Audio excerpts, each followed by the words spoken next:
A BL story. Cambridge, Massachusetts. Here's a fact nobody tells you about waking up in someone else's body. The hardest part isn't the memories, it's the shoes. I'd been Charlie Hayes for exactly 11 days. Inherited memories, inherited debt, inherited a closet full of cardigans in colors I would have called sad oatmeal in my old life. And I still hadn't figured out how a 25-year-old statistics prodigy owned 4 pairs of loafers and 0 sneakers that fit right. In my old life, I was Ryan Doyle. 31 years old, senior data analyst, the kind of man who died the way he lived. Mid-spreadsheet, tripping over a power cable during a 2 a.m. work sprint, cracking my skull on the corner of an IKEA desk I'd never bothered to assemble properly, because assembling it would have required standing up. 40th unread Slack messages. That was my legacy. Then I opened my eyes and I was Charlie. Omega, Harvard-bound, and, according to the memories that came flooding in like a burst pipe, currently standing in a ballroom at the Cabot Center being handed a pen by my own boyfriend so I could sign away the single best thing that had ever happened to me. New character, Tyler Reeves, 26. My boyfriend of 14 months, according to Charlie's memories, and a beta with the specific, polished confidence of a man who has never once had to fight for anything in his life. Junior associate at his father's firm. Handsome in a way that photographs better than it wears in person. About to ruin my week. It's just a formality, Charlie.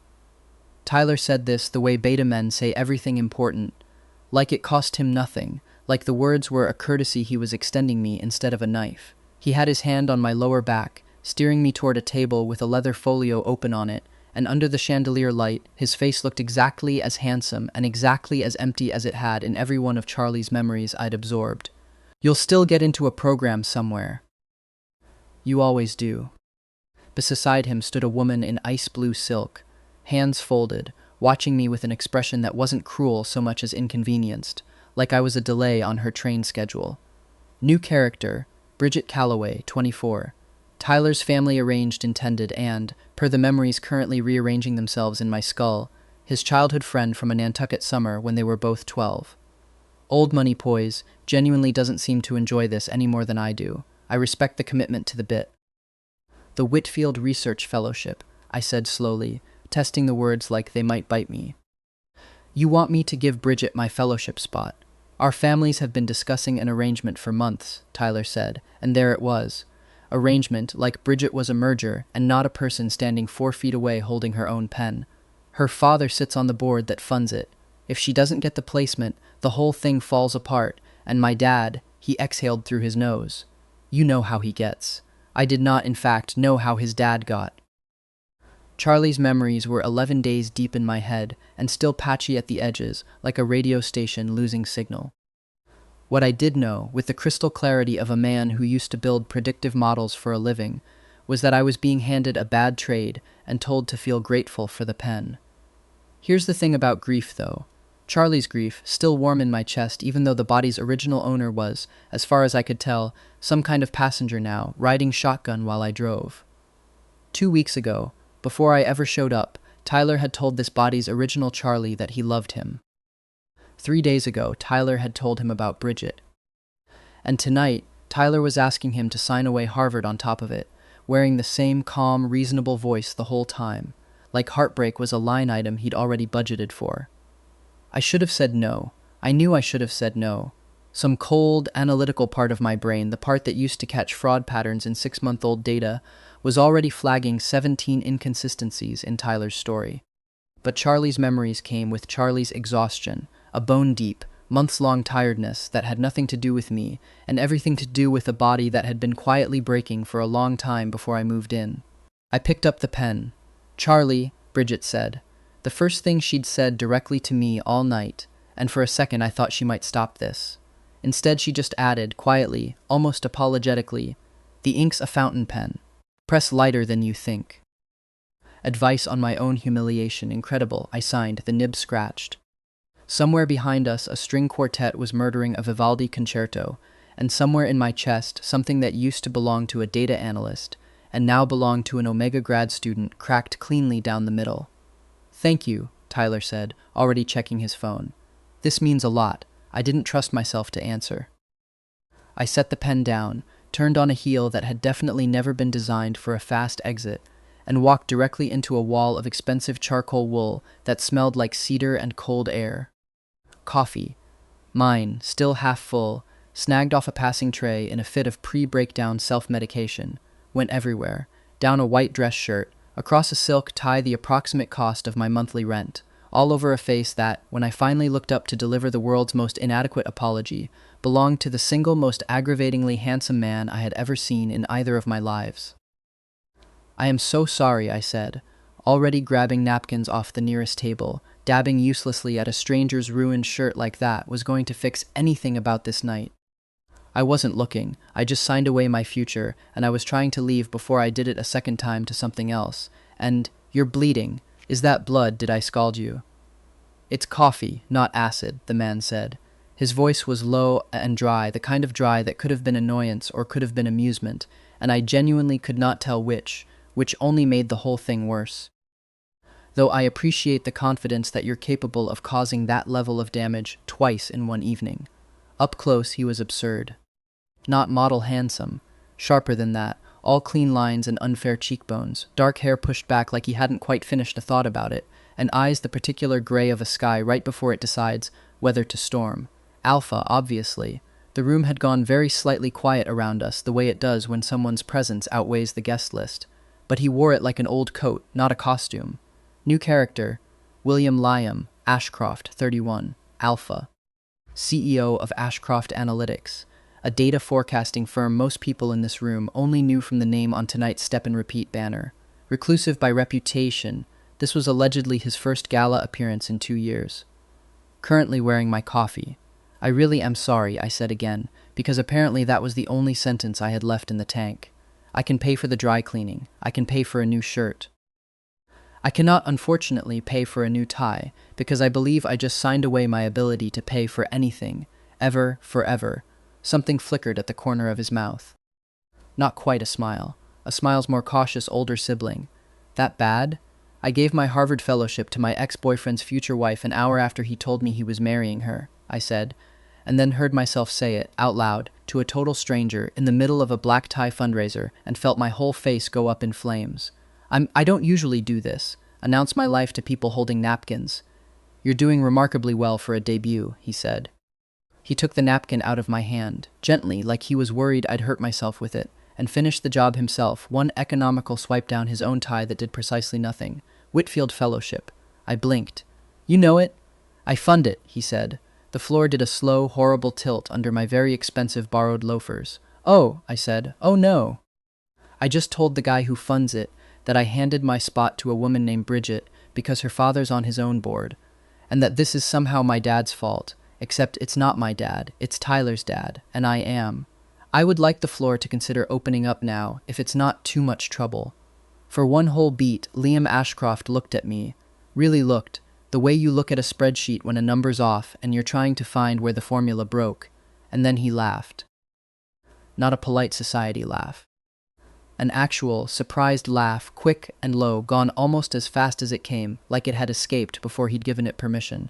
"Whoever you are," he said, "you've had a considerably more interesting evening than mine." "Charlie," I said faintly. "Charlie Hayes. Well, Charlie Hayes." He set the ruined napkin down on the table beside the leather folio, beside my own signature, still glistening, and for one strange second I thought he might pick up the pen himself and do something with it. He didn't. He just looked at the page, then at me, with an expression I couldn't read at all. For what it's worth, that looked like a very expensive mistake to make on an empty stomach. "I hadn't eaten since noon," I admitted. "That tracks." He straightened his ruined tie with the air of a man giving up on it entirely. "Go eat something, Charlie Hayes. The room will still be a disaster in 20 minutes. And then he was gone, absorbed back into the crowd of donors and board members, like he'd never been standing there at all, leaving me alone with a stained napkin, a signed folio, and the distinct, unsettling feeling that I had just met someone who was going to matter. Though God knew, standing there in Charlie's ruined loafers, with Charlie's ruined night pressing down on both our borrowed lungs, I had absolutely no idea yet how much. Before we go any further, if you're new here, this is exactly the kind of story this channel exists for. Messy signatures, ruined ties, and second chances nobody saw coming. Hit subscribe so you don't miss where this one goes, because it gets a lot better from here. I did not, in the end, go eat something. I went home, peeled Charlie's too-tight dress shirt off like it had personally wronged me, and lay face down on the futon in the Somerville apartment I apparently shared with a man named Marcus Webb, who found me there at 11:47 p.m. and did not ask a single follow-up question before returning with a family-size bag of pretzels and 2 beers. New character, Marcus Webb, 26. My roommate and, according to Charlie's memories, the human equivalent of a golden retriever raised on true crime podcasts, works retail at a running store, has opinions about everything, and possesses a truly heroic talent for not making things weirder than they already are. So, Marcus said, settling on the floor beside the futon, with the energy of a man who'd clearly been waiting to say this all night. On a scale of 1 to you signed the Whitfield away to your ex's future wife, how bad was the gala? That is exactly the scale, I said into the cushion. That's the whole scale, there's no other numbers on it. I told you not to go alone. You told me to bring pepper spray, which, respectfully, was not the threat. Marcus threw a pretzel at me. It bounced off my ear. You're going to fix this. You always fix things. You're the smartest person I know, Charlie. You built a spreadsheet that predicted our electric bill down to the dollar. That last part gave me a small, private jolt because I hadn't built that spreadsheet. Some earlier, sadder version of Charlie had, months before a data analyst's soul crash-landed into his body, and hearing it repeated back to me as a fact about myself was still strange in a way I doubted I'd ever fully get used to. There's nothing to fix, I said instead. I signed it. It's done. Tyler's dad gets his arrangement, Bridget gets her fellowship, and I get to reapply next cycle like a normal, tragic person. You met the funder, though, Marcus said, perking up. You told me. Tall, rude jawline owns a tie you personally destroyed. I don't want to talk about the tie. And he laughed, Charlie. You said he laughed. Alpha CEOs do not laugh at fundraisers. It's against, like, a bylaw somewhere. Marcus. I'm just saying, for a guy who just torched his own academic career, you brought up his jawline first. I did not dignify that with a response, mostly because he wasn't wrong, and threw a pretzel back at him with significantly worse aim than his own. I fell asleep somewhere around 1 a.m., still in yesterday's cardigan, with the specific, hollowed-out exhaustion of a man who has cried twice in a body he's only had for 11 days and is starting to suspect it comes preloaded with a lot more crying left in it. My phone woke me up at 8:14 the next morning. Not an alarm, an email notification, the little chime Charlie's memories told me he'd set specifically for anything from a .harvard.edu address, back when that still meant something good. I almost didn't open it. Some tired, defensive part of me, half Charlie's, half mine, assumed it would be a confirmation of what I'd already lost, a formality, a goodbye. I considered seriously just going back to sleep instead and letting the bad news wait for a version of me with more caffeine in his system. Old habits. Ryan Doyle had never once in 31 years opened an inbox before 10 if he could help it. I opened it anyway, because apparently even reborn into someone else's heartbreak, I hadn't lost the habit of reading bad news early so I could get the worst of the day out of the way first. Subject. Congratulations. Widener Research Fellows Program, Fall Cohort. I read the first line 4 times before it landed. Dear Mr. Hayes, on behalf of the selection committee, we are pleased to inform you that you have been offered a place in this year's Widener Research Fellows Program, a fully funded doctoral track fellowship in applied statistics and data ethics, sponsored by the Ashcroft Family Foundation for Academic Excellence. I sat straight up so fast I nearly took Marcus's alarm clock off the nightstand with my elbow. Marcus. My voice came out strange, thin, like it belonged to someone standing at the edge of something. Marcus. He appeared in the doorway in mismatched socks, toothbrush still in his mouth, looking exactly as alarmed as a man should when his roommate shouts his name at 8 a.m. the day after a public humiliation. What? What happened? Do I need the pepper spray? I got in, I said. Somewhere better. I don't. Marcus, I never even applied to this one. He read the email over my shoulder twice, mouth slowly going slack around his toothbrush, and then said, with all the dignity of a man who'd spat toothpaste halfway across the room in his excitement, Ashcroft Family Foundation. Charlie. Charlie, isn't that? The guy from the gala, I said. The guy whose tie I ruined. The guy whose fellowship you gave away. That was Whitfield. This is a completely different fellowship. Fully funded. Doctoral track. I read it a fifth time in case the words rearranged themselves into a rejection when I wasn't looking. They didn't. I don't understand. I've never even heard of this program before 8 minutes ago. Maybe, Marcus said slowly, sitting down on the end of the futon like the weight of the theory required it, the universe has a sense of humor. Or maybe, he pointed the toothbrush at me like a gavel, maybe a certain tall, rude, ruin-tie-having alpha CEO went home last night, looked up the name Charlie Hayes, and did not like what he found. I stared at the email, at the words Ashcroft Family Foundation. At my own name offered a second chance I hadn't asked for and honestly wasn't sure I deserved, 12 hours after signing the first one away with a fountain pen someone else had told me to press lighter on. That's insane, I said. He met me for 4 minutes. He doesn't even know my last name. Wait, he does. I told him my last name. I told him everything. Oh my God, Marcus. I told a stranger my entire life story over a ruined napkin. Charlie. And now he's funding my doctorate. That's not a normal thing that happens to people. That's a thing that happens in a book someone's little sister is reading on the tea. Charlie. Marcus grabbed my shoulders, toothpaste breath and all, and looked me dead in the eye with the seriousness of a man delivering a state address. You need to go to orientation today. In person. And you need to wear something that isn't a cardigan the color of a wet paper bag, because I have a very strong feeling this is not the last time you're going to run into that man's ruined tie. I looked back down at the email, fully funded doctoral track, sponsored by the Ashcroft Family Foundation, and felt something unclench in my chest for the first time since I'd woken up in this life 11 days ago. Not relief, exactly. Something closer to the specific electric feeling of watching a bad dataset suddenly resolve into a pattern you hadn't expected. Yeah, I said slowly. Yeah, okay. Let's go find out what the hell just happened to me. After you shower, Marcus added, and after I finish this. He wandered off toward the kitchen with the pretzel bag, entirely unbothered, and I lay back down for exactly 4 more minutes before my body, my new, inherited, apparently very motivated body, dragged me up anyway. Absolutely not, Marcus said, holding the cardigan at arm's length like it had personally offended his ancestors.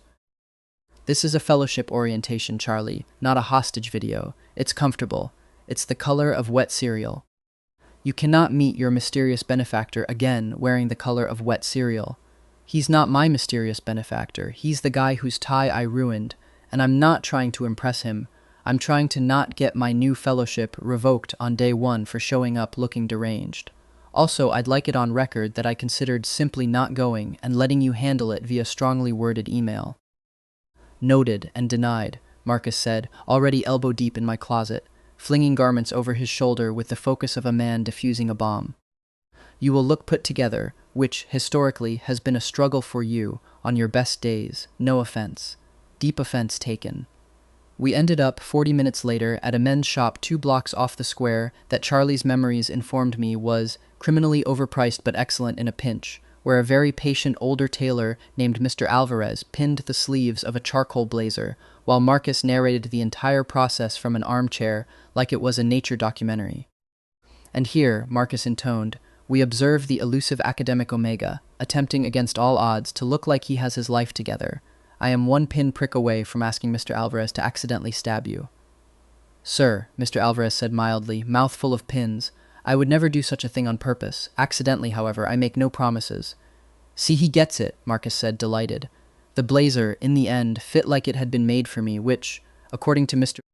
Alvarez, adjusting the shoulders one final time with the satisfaction of a craftsman, it more or less had been, off a base pattern close enough to make the difference negligible. I stood in front of the shop's tall mirror afterward, looking at a version of Charlie Hayes that finally seemed to fit the body he was standing in more ways than one, and felt something unclench, just slightly, that had been knotted tight since a fountain pen and a ballroom chandelier the night before. You look like someone who didn't just get his heart stomped on by a beta with a business degree, Marcus said more gently now, the teasing dropping out of his voice entirely. You look like someone who's about to start over. That's a good look on you, Charlie. Wear it. I did not, in fact, wear the oatmeal cardigan to orientation. I want that on the record for posterity, and for Marcus, who brought it up at my wedding 3 years later during his best man toast, with the specific, gleeful triumph of a man who had been right about something since the very beginning. The Widener Research Fellows orientation was held in a wood-paneled seminar room that smelled like old books and new money. 11 fellows arranged around a long table with name cards, coffee service nobody had touched, and the specific tension of a group of overachievers trying not to look like they were sizing each other up. I was sizing everyone up. Old habits. I was 3 minutes into reading the fine print of my fellowship packet. Genuinely fully funded, genuinely doctoral track, genuinely real. I'd checked the letterhead against the Harvard Registrar's site twice on the walk over. When the door opened and the room's collective posture changed all at once, the way a flock of birds turns mid-air without anyone giving the order. Liam Ashcroft walked in wearing a different tie. I noticed that first, absurdly, before I noticed anything else. A deep navy silk, no coffee stains anywhere on it, and some small petty part of me was almost disappointed, like I'd wanted proof he'd thought about last night as much as I had. "Good morning," he said to the room, in a voice that carried without being raised. "I won't take much of your time. I know most of you would rather be reading than listening to me talk about myself." A ripple of polite laughter. I did not laugh, because I was still doing the math on how, exactly, the man now standing at the head of this table had gone from ruining his tie on a stranger to funding that stranger's entire doctorate in under 14 hours, and none of my models were converging on an answer that didn't sound insane. He got through the standard remarks: foundation history, program structure, an aside about the reading room hours in Widener that got a genuine laugh from a fellow 2 seats down from me. And I was starting to think maybe I'd imagined the whole thing, that this was simply a coincidence with excellent timing, when his eyes swept the table during the Q&A and landed, very briefly, on me. Something crossed his face. Recognition, and... was that amusement? "Any questions?" he asked the room, but I could have sworn the question was aimed 6 inches to my left, daring me to be the one to ask it. I raised my hand before my better judgment caught up with me. "Mr. Hayes," he said, and something about the way he said my full name, formal and dry, like it was a private joke only the 2 of us were in on, made my ears go hot. "You have a question?" "Just one," I said. "This program, how long has it existed?" 3 years. "And the fellows are selected how?" "Committee review. Faculty nominations, GRE scores, writing samples, letters of recommendation." He said it evenly, professionally, a man reciting a policy he'd recited 100 times. "Standard process." "Right," I said. "It's just," I never applied. The room went very slightly, very interestingly quiet. Somewhere to my left I heard Marcus's voice in my head, clear as day. "Maybe the universe has a sense of humor. The committee reviews a pool broader than direct applicants," Liam said, without missing a single beat, without so much as a flicker of the almost smile from last night. "Faculty nominations happen without the candidate's knowledge fairly often. Congratulations on yours, Mr. Hayes." It was a perfectly reasonable answer. It was also, I was almost certain, a lie. A smooth, boardroom-tested, absolutely airtight lie delivered by a man who apparently did not blink when he told them, and I filed that information away in the same part of my brain that used to flag anomalies in 6-month-old fraud data. Interesting. Untrue. File for later. "Thank you," I said instead, because 11 days into a new life I'd already learned you don't win a chess match by flipping the board in the first 5 minutes. "That's very helpful." The corner of his mouth twitched. There it was again, gone as fast as it arrived. Before he moved smoothly on to the next question, something about summer stipends that a fellow across the table had apparently been dying to ask. I spent the rest of orientation not listening to a single word about summer stipends. I was too busy watching the way Liam Ashcroft's shoulders were just slightly too stiff for a man who'd claimed, twice now, that this whole thing was standard process, and thinking, with a small, warm, entirely inconvenient flutter under my ribs, that whatever had actually happened between the ballroom and that email, it hadn't been standard at all. Transition, 3 weeks later, the semester finding its rhythm, Charlie settling into a life that was starting, cautiously, to feel like his own. By late September, I had a routine, in the loosest possible sense of the word.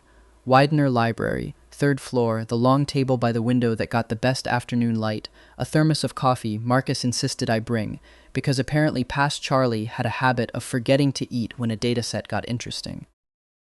I had a dissertation topic taking rough shape, predictive modeling and public health resource allocation, which was close enough to my old life's actual job that some days it felt like cheating. I had, against every reasonable expectation, momentum, though I'll admit the momentum tended to start around 11 in the morning, once I'd exhausted every other possible reason to still be in bed. What I had not expected was for Liam Ashcroft to become part of the routine. He didn't announce it. He simply started appearing, at the Foundation's quarterly fellow check-ins first, professional and brisk, and then, with increasing and suspicious frequency, at the third-floor table by the window, ostensibly reviewing Foundation paperwork, always at the seat diagonally across from mine, always with 2 coffees instead of 1. "You're doing this on purpose," I said the 4th time it happened, pushing the extra coffee back toward him on principle, even though I absolutely intended to drink it. "Doing what?" he said, not looking up from whatever grant report he was pretending to read. "Sitting here, at my table. In a library the size of a small country, you have found my specific table 4 Tuesdays in a row. It's a public library. It's a research library that requires a Harvard ID. I fund a fellowship housed at this university," he said, finally looking up, and there was that almost smile again, less rare now than it had been in September, warmer around the edges like it was getting used to being let out. "I have a legitimate reason to be here." "You have a legitimate reason to be in the development office," I said. "This is the stacks. You are an alpha CEO doing quarterly paperwork next to the graduate student microwave. Something doesn't add up. Maybe I like the light," he said, and nodded, infuriatingly, at the exact window I'd chosen this table for. I narrowed my eyes at him. He held my gaze, entirely unbothered, and something about the stillness of it, the way he didn't look away first, the way some low, warm current seemed to pass between us and settle somewhere behind my sternum, made my next words come out significantly less composed than I'd planned. "You gave me the fellowship," I said. Not a question this time. "The night of the gala. You went home and you found out what happened with Whitfield, and you built me a program out of thin air in 12 hours.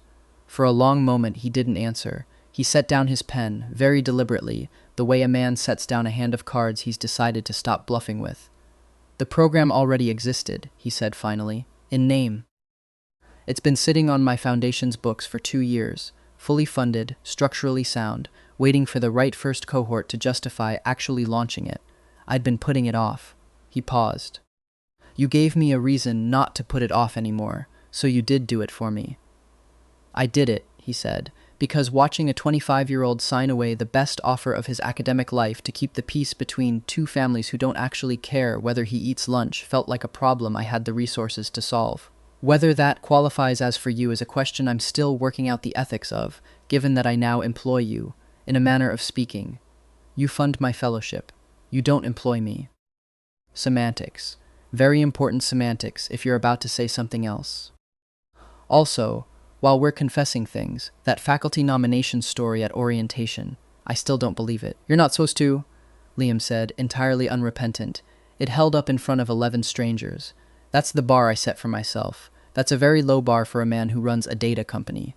It's a very effective bar," he said, for a man who did not want to explain, in front of 11 strangers, why he'd rebuilt an entire fellowship overnight over a ruined tie. I laughed before I could stop myself, and something in his expression eased, like he'd been waiting to see whether I'd actually be angry about it. "I'll allow it," I said. This time. He looked at me then.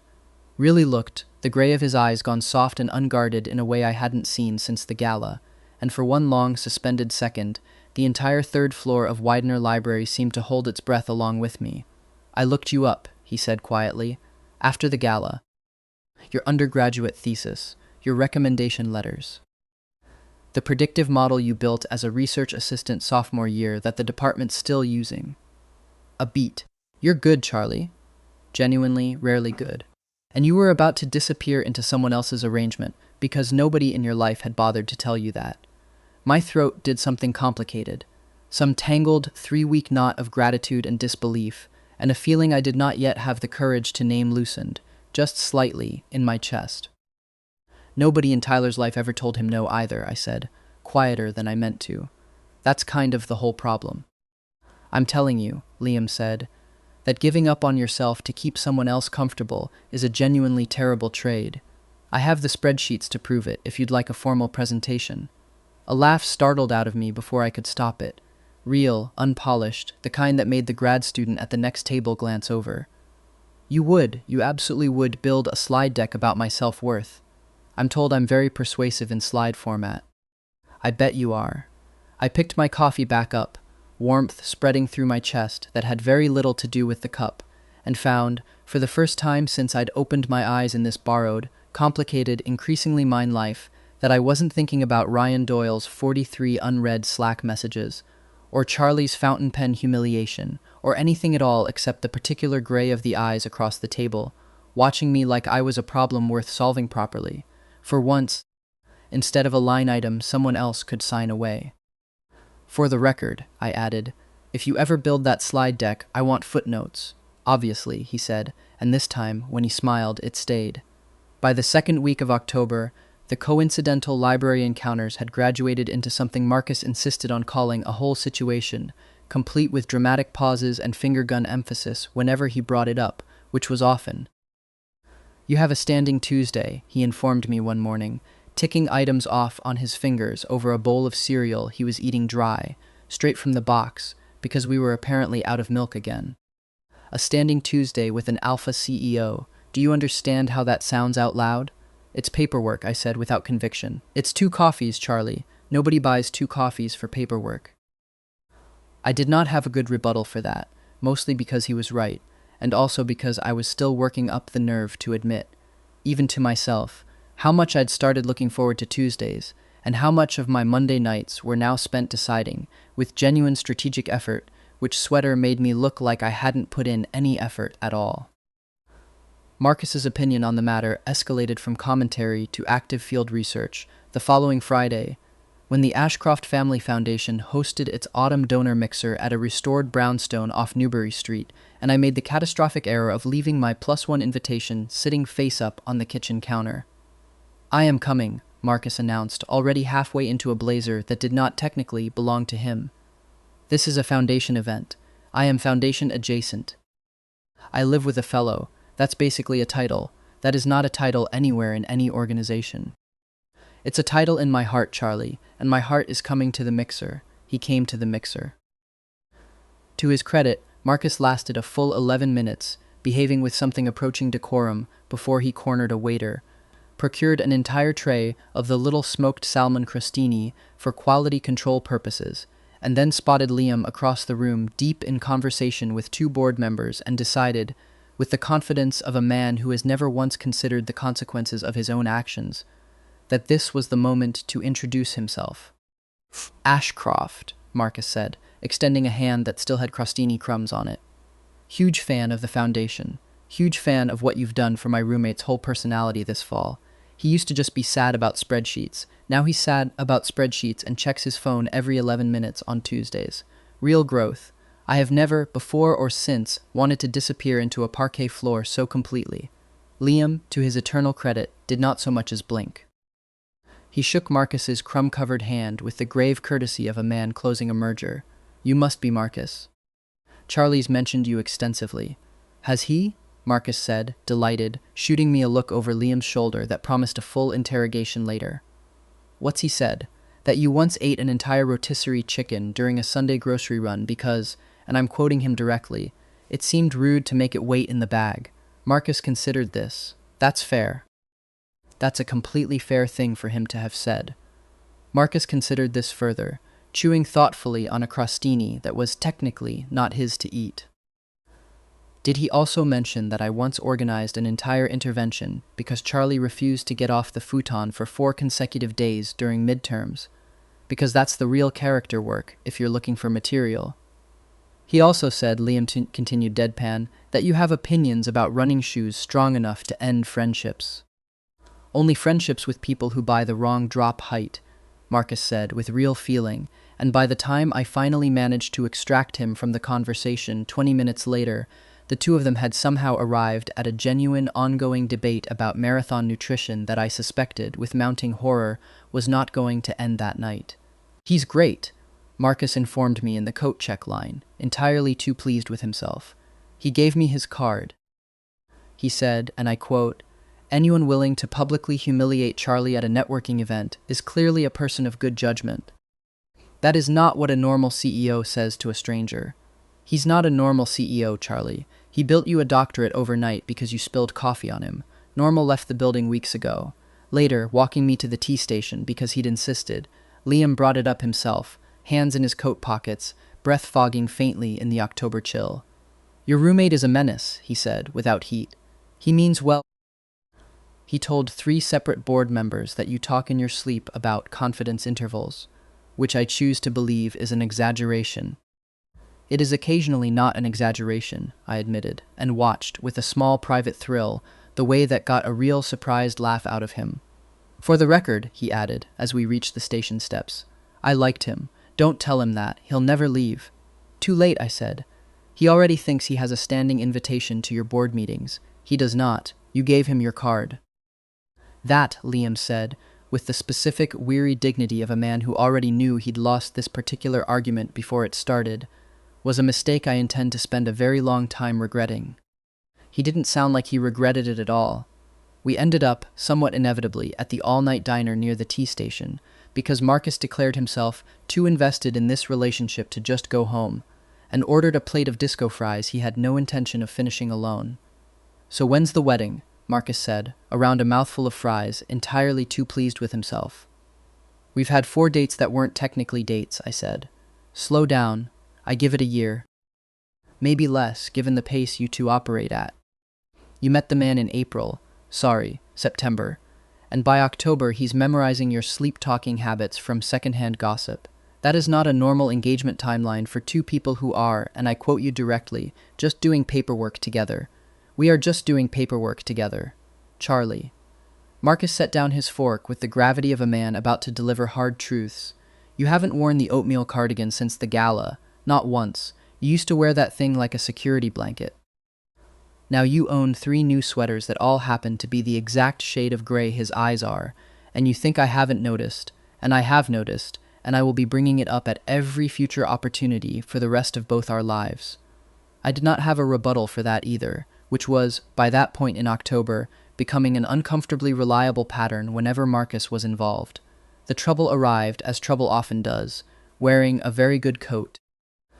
I was leaving a Thursday seminar in late October, 3 weeks into whatever Liam and I were now doing, which involved a great deal of coffee, an unreasonable number of coincidental library encounters, and exactly 1 moment in a stairwell where his hand had brushed mine reaching for the same door handle, and neither of us had moved for 4 entire seconds, when I nearly collided, for the 2nd time in 2 months, with someone from the worst night of Charlie's life. Bridget, I said, startled. She looked, if anything, more uncomfortable than I felt, which was saying something. Charlie. I heard you landed somewhere better than Whitfield. News travels. My father sits on 3 boards. News is basically all that travels. She adjusted the strap of a bag that cost more than my rent and glanced around the hallway like she was checking for witnesses. I need 5 minutes. Not to gloat. I promise this isn't a gloat. I gave her the 5 minutes, mostly out of morbid curiosity, in a coffee shop 2 blocks off the yard that Charlie's memories informed me made a genuinely excellent cortado. Tyler's been telling people the fellowship swap was his father's idea entirely, Bridget said without preamble, pulling a small emery board out of her bag and starting, almost absent-mindedly, on a chipped thumbnail. A nervous habit, I realized, not a power move, which somehow made it worse. What he hasn't been telling people is that I never asked for the Whitfield spot. I have my own fellowship. Had it for months before that gala. I didn't need his. I set my cup down slowly, then why? Because Tyler's father wanted the appearance of an arrangement between our families badly enough to manufacture a reason, and Tyler's never said no to his father in his life, Bridget said, with the flat, tired precision of someone who'd rehearsed this explanation many times before finally saying it out loud. He used your fellowship as a bargaining chip he didn't even need, to solve a problem that didn't exist, and let you believe you were saving his engagement when you were actually just collateral, in a negotiation you weren't part of. So the childhood sweetheart thing, I said, unable to resist, was never actually a thing. We built a sandcastle once in 2007, Bridget said dryly, not looking up from her nail. It has since been significantly oversold. That got a genuine, startled laugh out of me, which seemed to loosen something in her too, her shoulders dropping half an inch. I promise the rest of this is less funny. I appreciate the warning. Something cold and clarifying moved through me as she kept talking. The same feeling I used to get in my old life, watching a fraud pattern finally resolve into a clean, ugly shape on a screen. He let me sign away Harvard for nothing. He let you sign away Harvard, Bridget said, for optics. And I let it happen, 'cause saying no to my own family's version of the same pressure has never once worked for me, and I'm ashamed of that. And I decided you deserved to hear it from me instead of finding out at another gala in front of a string quartet. I sat with that for a long moment. Somewhere behind the counter, the espresso machine hissed and settled. For what it's worth, I said eventually. I don't think either of us come out of this looking especially clever, but thank you for telling me. For what it's worth, Bridget said, almost smiling, the first genuine expression I'd ever seen cross her face. I already called the whole arrangement off. 2 weeks ago. My father's furious. It's the best decision I've made all year. She stood, gathering her coat, and paused at the edge of the table. You should tell Ashcroft, not because you need his permission to be angry. Because a man who builds you an entire fellowship program overnight probably deserves to know exactly what he saved you from.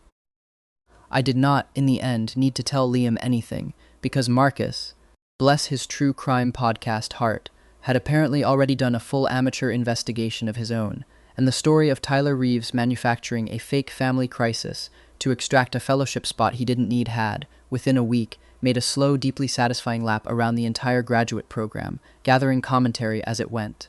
Tyler did not handle the fallout gracefully. He showed up at the Widener steps one gray Tuesday, visibly rattled, trying to explain himself to a small crowd of people who had by that point entirely stopped listening and delivered what Marcus later described, with real reverence, as the single worst apology in recorded human history, in which Tyler managed to use the word optics 4 separate times, while somehow also implying the whole thing had partly been my fault for making it weird. Making it weird, Marcus repeated for the 40th time that evening, gleefully, over dinner. He signed away your entire academic future for a fake photo op, and you made it weird. I really did feel very weird about it, I agreed. You should have seen Ashcroft's face, Marcus said. He was 3 feet behind you the whole time. I've never seen a man look that calm while also looking like he was doing long division on how many ways he could ruin someone's LinkedIn. I hadn't, in fact, seen Liam's face during Tyler's meltdown, because I'd been too busy fighting the extremely undignified urge to laugh in the man's face while he groveled.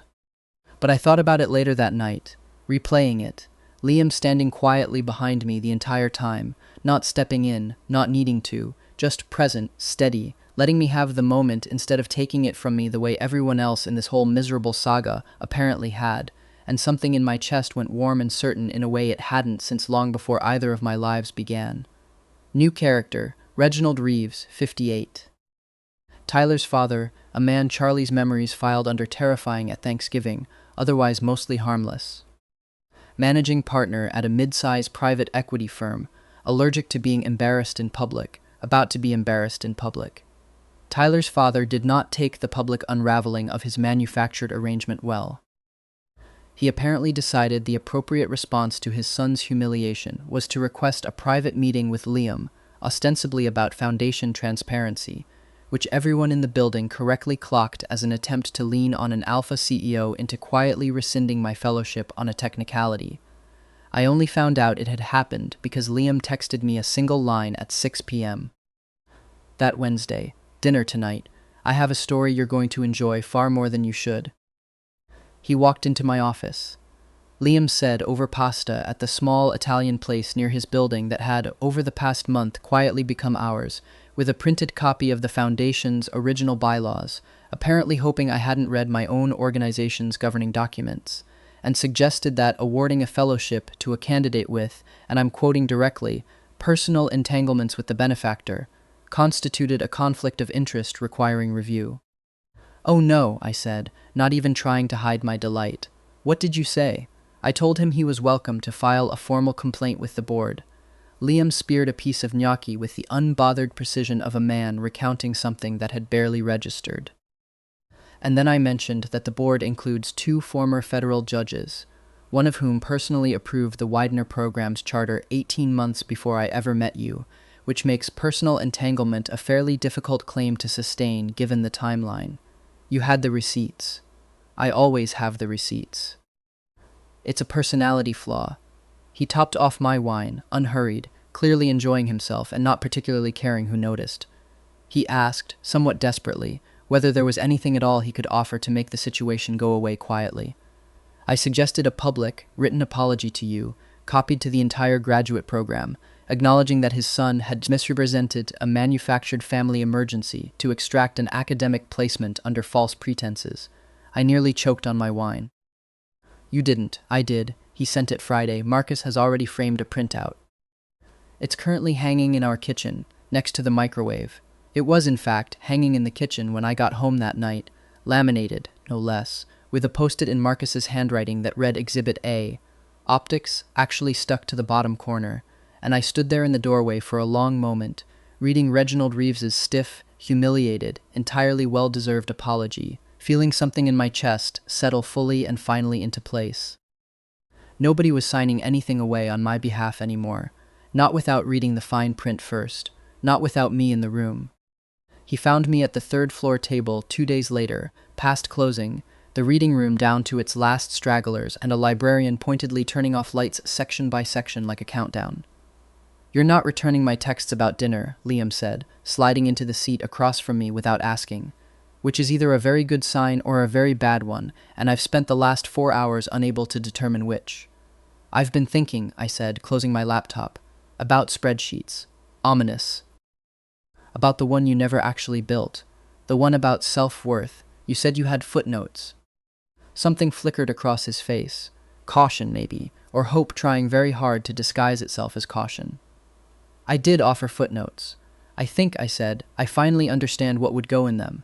I told him then, not everything, not the truly impossible part about Ryan Doyle and the IKEA desk, and 31 years I'd never get back, because there wasn't a version of that story that didn't sound like a fever dream, and some things I'd decided were mine alone to carry.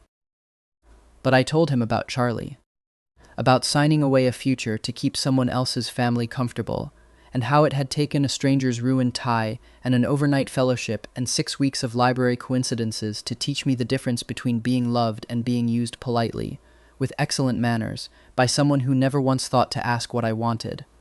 "I don't want that again," I said, "with anyone, including, especially, you."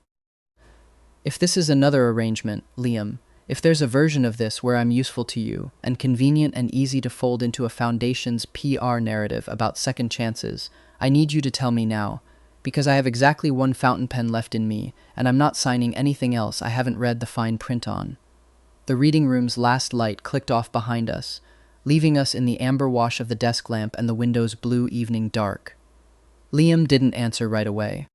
He reached across the table instead, slow enough that I could have pulled back, and laid his hand over mine, warm and steady, exactly the way he'd held that ruined napkin 2 months ago like I, was something worth being careful with.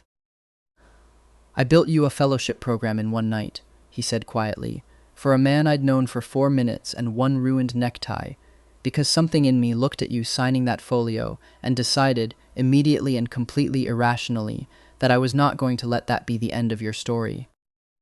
I have spent every Tuesday since then finding excuses to sit at a library table I have no professional reason to be at. I have read your undergraduate thesis twice.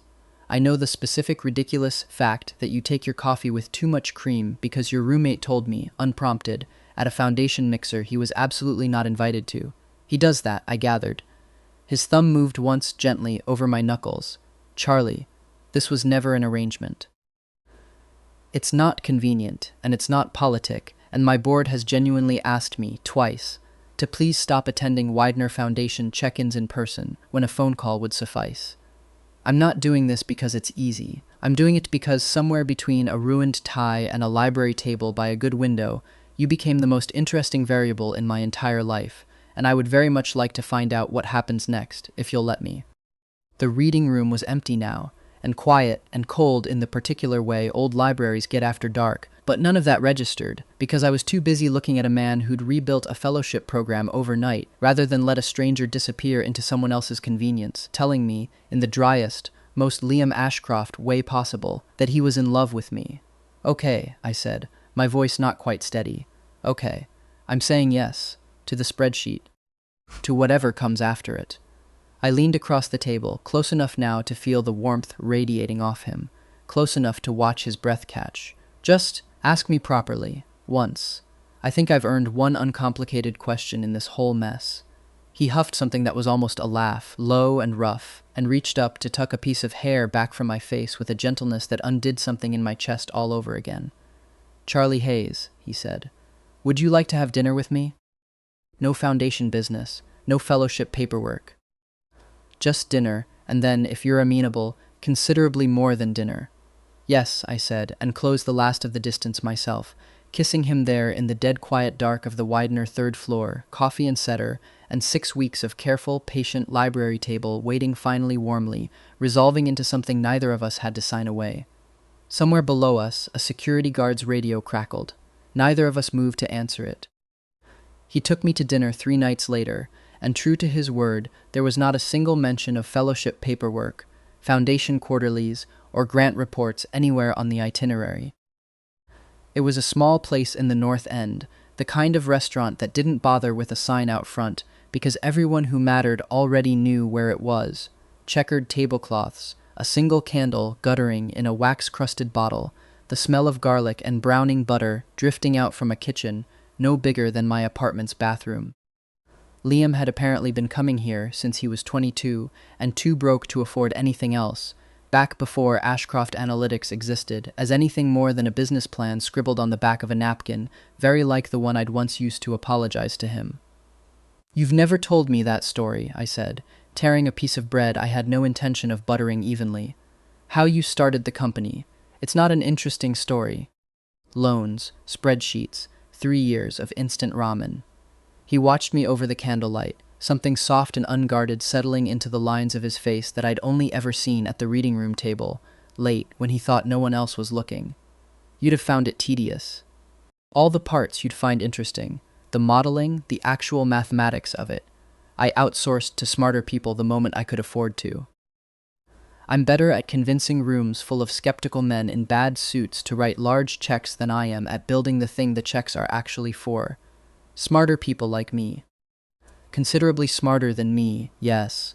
I'm told I'm extremely persuasive and extremely lazy about anything that requires actual arithmetic, which is why I keep a company full of people considerably better at it than I am." He reached across the checkered cloth and, with a casualness that still made my pulse trip over itself every time, laced his fingers loosely through mine. "I built a company because I was good at convincing people to trust me with their money. You build models because you're actually curious what the numbers are trying to tell you. Those are not the same skill, and I have always known which one I'd rather be sitting across a table from. I felt the warmth of that settle somewhere low and steady in my chest, the particular ache of being seen. Not for the fellowship, not for the story of the ruined tie that had made us a minor legend in certain Cambridge social circles, but for the specific, unglamorous, genuine thing I actually was. For what it's worth," I said quiet, "I think you're smarter than you give yourself credit for. You noticed something was wrong with a total stranger's night in under 4 minutes and rebuilt his entire future by morning. That's not just money. That's paying attention. I'm very good at paying attention," Liam said low, "to things that turn out to matter." Outside, the North End was doing its slow evening thing, string lights swaying faintly over the narrow street, the far-off smell of the harbor threading through garlic and candle wax, someone 2 doors down playing an accordion badly and with tremendous enthusiasm. Inside, over a candle burned down nearly to the bottle's neck, Liam Ashcroft reached up and tucked a strand of hair back from my face with the same careful, deliberate gentleness he'd used on that ruined napkin 2 months earlier, like I was still something worth being careful with. And I understood, with the sudden, total clarity of a model finally converging on its answer, that I was no longer just cautiously hopeful about this. I was already, quietly, completely gone. The rest of that year unfolded the way good things do when nobody's forcing them anymore, unglamorously, in small pieces, mostly at that same third-floor table. I finished my first-year coursework with the kind of focus I hadn't managed since I'd first opened Charlie's eyes and found myself drowning in someone else's unfinished heartbreak, though focus is a generous word for a man who still, on principle, refused to start any reading assignment before noon, and who Liam once caught napping face down on an unread stack of journal articles at 2 in the afternoon, an incident he has never once let me forget. Liam kept showing up on Tuesdays, and then on Thursdays too, and eventually stopped pretending it had anything to do with foundation paperwork at all. Marcus appointed himself our unofficial hype man, texting Liam directly on multiple occasions to remind him of anniversaries we had not, as far as I could tell, actually agreed on yet. Tyler transferred to a program in Chicago by winter break, which everyone agreed was for the best, mostly because Bridget, thriving, single, and newly enrolled in a fellowship she'd wanted all along, had started dating one of Liam's junior analysts, and the two of them kept accidentally ending up at the same holiday parties. "Small world," Bridget said dryly, the first time it happened, raising a glass of champagne in my direction across a crowded room that felt considerably less humiliating than the last one we'd shared. "Smaller than either of us would like," I agreed, and meant it kindly. Liam proposed in April, in the reading room after hours, with a security guard's blessing purchased in advance, with what Marcus later confirmed was an obscene amount of pizza for the whole overnight shift. He didn't get down on one knee, said later he'd wanted to do it at the exact table, in the exact chair, where I'd first told him I wasn't signing anything else without reading the fine print, and instead simply set a small velvet box down on the wood between us, open, like a folio he was, finally deliberately, handing me the right way. "Read the fine print," he said. "Take your time." I didn't need any time at all. We were married the following October, exactly 13 months after a ruined necktie and a fountain pen changed both our lives, in a small ceremony at the Arnold Arboretum, with Marcus as best man, Bridget in the second row looking genuinely delighted, and not a single member of the Reeves family on the guest list. 3 years later, I still have never fully explained to Liam that I once spent 11 days being someone else's ghost.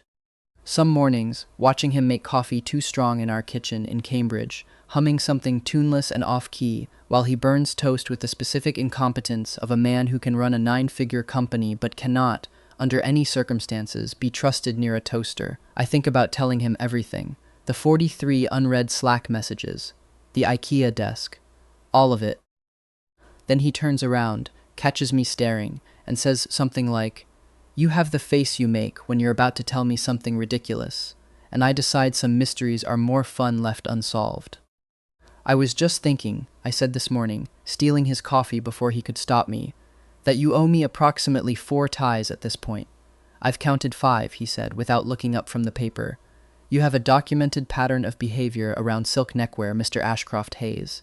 I've considered building you a slide deck about it. With footnotes? Extensive footnotes. I have not, to Marcus's ongoing and vocal disappointment, become a morning person. If anything, marriage has made me worse. Liam is up and dressed and 3 emails deep before I've located consciousness, and my primary contribution to most weekday mornings is a single grunt of acknowledgement, and if I'm feeling ambitious, toast I make him steal off my plate because he burned his own. He claims this is one of the things he loves most about me. I choose to believe him, mostly because arguing about it would require getting up. Liam has, over 3 years, developed an entire private vocabulary for my particular brand of laziness. Doing a Charlie now officially means abandoning a task at 70% completion because the remaining 30% seemed, in the moment, like someone else's problem. He uses it fondly. I let him, mostly because he's not wrong, and partly because the one time I tried to argue the point, I fell asleep mid-sentence on the living room couch and proved it for him. Marcus still lives 4 blocks away and still shows up unannounced with pretzels whenever he senses, with unnerving accuracy, that either of us has had a rough week. He and Liam have, against every reasonable expectation I had at that first mixer, become genuinely close. They run together on Sunday mornings, a fact I only discovered when I woke up early one weekend to find them both in our kitchen arguing, with real passion, about carbon-plated racing shoes, Liam still in yesterday's suit trousers, because he'd apparently come straight from an overnight flight to make it. Marcus was best man at the wedding, and cried through the entire toast, loudly, and told a story about the rotisserie chicken that Liam had, in fact, remembered accurately. Bridget sends a Christmas card every year, always signed "Your fellow Whitfield survivor," which never fails to make Liam laugh, quick and unguarded, in a way he still doesn't bother reining in around us anymore. Last December's card included a photo from her own wedding. Small, quiet, no families invited on either side, which felt, both of us agreed, entirely appropriate. Reginald Reeves's laminated apology still hangs by the microwave. We have, over 3 years, added a small gallery around it. A photo from the reading room the night of the proposal, security guard included, grinning with a slice of pizza in one hand. A printed copy of the very first Widener Fellows acceptance email, the one that started this whole improbable chain of events. And, more recently, a save-the-date for Marcus's own wedding, to a physical therapist he met, predictably, at a running store. The reading room table by the window is technically Widener property and does not, strictly speaking, belong to us. But the librarians know us by name now, and every Tuesday afternoon, without fail, there are 2 coffees on it, his too strong, mine with too much cream, and a man across from me who once rebuilt an entire fellowship program overnight rather than let a stranger's future disappear into someone else's convenience. Some evenings, when the light in our apartment goes that particular gold that Boston does so well in early autumn, I catch myself thinking about the version of this story where I never spilled that coffee, where I signed the folio, went home, cried myself out on the futon, and simply reapplied the following cycle like a normal, tragic person, the way I told Marcus I would that very first night. It's a strange thing, being able to imagine the life you didn't get, especially when you've already lived one entire life that ended far too early and far too small. I don't linger there long. Mostly I just let myself be grateful. In the quiet, unglamorous way gratitude actually feels day to day. Not fireworks, just 2 coffees on a library table, a burnt piece of toast, a man who reads fine print with me instead of asking me to skip it. I signed away a fellowship once, under pressure, with a pen someone else told me to hold too lightly. Every day since, I've been signing up for this life instead. The coffee, the burnt toast, the ridiculous tie count, the man who reads fine print with me instead of asking me to skip it, and for the first time in either of my lives, nobody's had to force my hand. If this one made you tear up a little at the 3rd floor table scene, or laugh at Marcus and the rotisserie chicken, you're exactly who this channel is made for. Subscribe and turn on notifications so you don't miss the next story. Drop a comment telling me which character you'd want as your own roommate, and I'll see you in the next one.